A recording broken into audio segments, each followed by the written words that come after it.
Bonjour tout le monde, j'espère que vous allez bien. Bah écoutez, vous êtes sur PowerTech, on est sur notre deuxième vidéo sur la formation Symfony. Bah excusez-moi du retard, j'avais beaucoup de choses à faire, du coup il fallait tourner plusieurs vidéos. Du coup cette semaine vous allez au moins avoir accès à 5 vidéos directes durant la semaine du lundi. Donc en gros, qu'est-ce que nous allons faire? Ici je vais vous présenter la structure d'un projet Symfony. Voilà, ici j'ai créé un projet Symfony. Donc pour créer un projet Symfony c'est simple, hein. Vous venez au niveau de symfony.com, vous allez tout simplement rechercher ici, vous allez voir. Donc, ici, j'ai la commande Symfony, New, My Project Directory, version, vous avez 6.2 et le reste. En gros, là, ça me permet de créer un projet Symfony avec la version 6.2. Du coup, moi, je ne sais pas comment est-ce que je vais faire, mais il y a une erreur qui a été générée. Donc, j'ai utilisé la commande Symfony New, le nom du projet full, vous allez en avoir au niveau de la description tout à l'heure. Donc, sans plus tarder, j'ai créé un projet Symfony qui s'appelle Intro. Et dans ce projet Symfony Intro, j'utilise Visual Studio Code. Pour ceux qui ne connaissent pas Visual Studio Code, c'est un éditeur vraiment que je trouve très intéressant. Ça me permet de faire du dev correctement sans utiliser des logiciels voilà, qui sont un peu chers et autres. Sans plus tarder, nous avons notre premier dossier ici, le dossier bin. Le dossier bin ici, lui, il contient tout simplement les commandes Symfony. Toutes les commandes Symfony se retrouvent dans le dossier bin. Et comment avoir accès à ces commandes? C'est simple. Je viens au niveau du terminal. Ici, je vais taper la commande php/console. Entrée. Vous voyez. C'est ce qui a été généré. J'ai tout ça. J'ai make serializer, normalizer. J'ai make voter, make validator, make user. Du coup, en gros, on a tout ça. Donc, je peux également faire la même chose avec Symfony console. De PHP bin console. Je tape la commande Symfony console. Là, étant donné que j'ai Symfony installé. Symfony console. Ouais, je pense que là, il va m'afficher la même chose. Il prend juste un tout petit peu son temps. Voilà. Ouais, c'est la même commande qui sont ici. Et en gros, c'est très important. Vous pouvez noter ça à côté. PHP bin slash console ou encore Symfony console. Cette commande va vous permettre tout simplement de voir les commandes Symfony disponibles que vous pouvez utiliser dans votre projet. Clear, entrée. Donc là, je passe au niveau de la, non, au niveau du deuxième dossier. Le dossier config, c'est un dossier de configuration, c'est ici qu'on viendra configurer tout le package installé. Donc, par la suite, lorsque nous allons voir des bundles et dossiers ou encore package, c'est ce qui sera vraiment installé ici. Donc, du coup, c'est ce que nous allons voir prochainement. On a le dossier migration. Donc, le dossier migration ici va contenir tout ce qu'on appelle euh, des migrations. Pour ceux qui n'ont jamais utilisé un framework quand on parle de migration, et puis si nous allons utiliser des migrations, par exemple avec Django aussi on utilise la même chose, je pense si je ne me trompe pas. Django qui est un framework de Python. Donc ici on a des migrations et dans ces migrations ce sont des fichiers .php et dans ces fichiers .php on retrouve tout simplement des requêtes SQL. Par exemple select all, alter tab, create tab, donc du coup tout se trouve ici.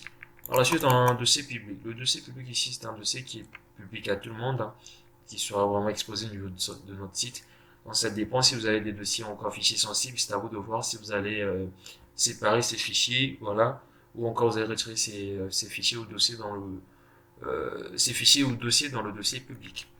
Nous avons le dossier SRC. Le dossier SRC ici, c'est le cœur du projet. Si vous vous souvenez très bien au niveau de la première vidéo, je vous ai dit que Symfony utilise le patron de conception MVC, qui signifie modèle vue contrôleur. Du coup, nous avons ici le dossier contrôleur. Le dossier contrôleur ici, tout simplement, il va contenir nos contrôleurs qui vont se charger de rediriger vers des managers services ou encore repository. Et par la suite, nous avons entity tout simplement qui signifie entité. Voilà, pour ceux qui utilisent déjà le modèle conceptuel de données, le MCD, on sait très bien qu'est-ce que c'est une entité, qu'est-ce que c'est des relations. Et au niveau base de données, niveau SQL, on voit les entités représentent des tables. Et dans les tables, nous avons des attributs et autres. Nous avons des repositories ici. Les repositories ici, tout simplement, sont des fonctions qui vont nous permettre de communiquer avec nos entités. C'est-à-dire, si j'ai une entité qui s'appelle user, qui contient tous les utilisateurs, donc ici, j'aurai automatiquement un user repository qui sera créé. Et dans ce user repository, je peux aller rechercher tout simplement des utilisateurs, ou encore tous les utilisateurs, je peux les sélectionner par ID croissant, décroissant, en gros, c'est un peu du DQL, qui signifie du Doctrine Query Language. Donc tout ça aussi, on verra ça ici au niveau de cette chaîne, ou encore au niveau de cette formation Symfony. Par la suite, nous avons notre dossier template, et dans le dossier template, nous avons un fichier qui s'appelle le base.html.twig ou encore le base.html.twig. Hein. Je clique là-dessus. Donc, là, c'est une astuce, ou encore c'est quelque chose que je dois vous expliquer. Symfony utilise Twig comme rendu de template. Donc, on verra également qu'est-ce que c'est Twig ici. Donc, rien de très méchant, ouais, c'est HTML basique. On crée un doctype HTML et tout. En gros, on a un peu ça, des blocs style sheet. Encore un truc, donc du coup, ça c'est pour le Webpack encore. On verra la prochaine fois qu'est-ce que c'est. Hein. Le Webpack encore, tout simplement, c'est un bundle, ou encore si je ne me trompe pas, c'est un bundle package qui permet tout simplement de, voilà, de compresser nos fichiers JavaScript ou encore CSS ou CSS ou encore d'autres types de fichiers hein, qui vont être compressés par ce système de, voilà, de Webpack encore. Donc, du coup, là, c'est le JavaScript qu'on ramène et autres. Alors, du coup, on a un dossier test ici qui permet tout simplement de faire nos tests, tests unitaires, tests fonctionnels et autres. Ça, c'est un peu, on a un dossier qui est translation. Ici, il permet un peu de gérer tout ce qui est la traduction, on peut dire. La traduction, et voilà. Et par la suite, on a un dossier var. Le dossier var ici permet tout simplement de stocker les caches et autres. Nous avons ici un dossier vendeur. C'est un dossier qui permet de récupérer un peu tout ce qui est nos packages installés et il permet un peu de les avoir ici et de les faire tourner. Ensuite, on a un fichier .env. Le fichier .env ici, on a beaucoup de choses qu'on peut configurer au niveau du fichier .env. On a la base de données, on a un système de gestion de mail. On verra tout ça avec le temps. Et par la suite, on a également .env.test. Donc du coup l'environnement de test hein, du fichier .env. On a le dossier composer ici. Comme vous pouvez le voir ici, c'est très important de parcourir chaque dossier et fichier pour comprendre, voir encore ce qu'il y a dans ces dossiers-là. Vous voyez ici j'ai la version PHP installée dans ma machine 8.1. Et là, on a tous ces bundles ou encore packages installés. Genre Symfony Flexi par défaut, Symfony Console, Symfony Asset. Donc tout ce qu'on va installer ici, j'aimerais ici. Si j'installe un système de sécurité, je vais voir la version ici. J'installe un système de mail, je vais tout voir ici. Donc avec le temps, nous allons voir tout ça. Composer look. Ça pour le moment, je pense que on n'a pas encore le droit de le modifier. Hein. Ça vient de refaire la vision, nous allons voir qu'est-ce que c'est. Pour l'instant, nous n'allons rien toucher là-dessus.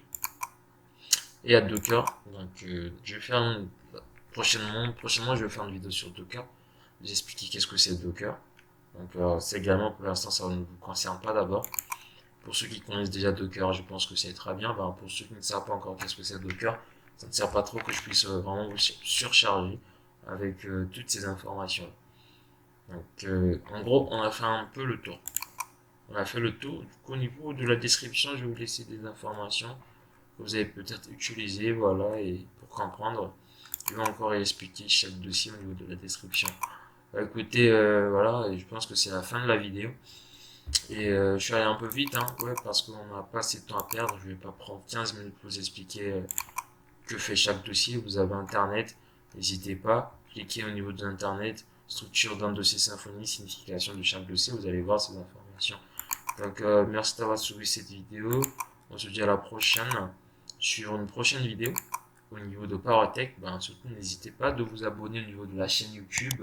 Et voilà, on est ensemble. On attend la prochaine vidéo et au fur et à mesure on va avancer. L'idée c'est de ne pas d'aller vite directement sur un projet. Laissez vous expliquer petit à petit.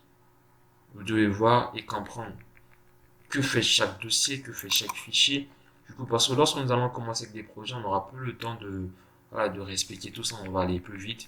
Voilà, donc l'idée c'est de vous donner des bases et par la suite nous allons découler à travers ces bases. N'hésitez pas de vous abonner à la chaîne YouTube, partager et voilà, likez des pouces bleus et lâchez-moi ce que vous n'avez pas compris en commentaire. Et voilà, je vous dis merci beaucoup, à la prochaine.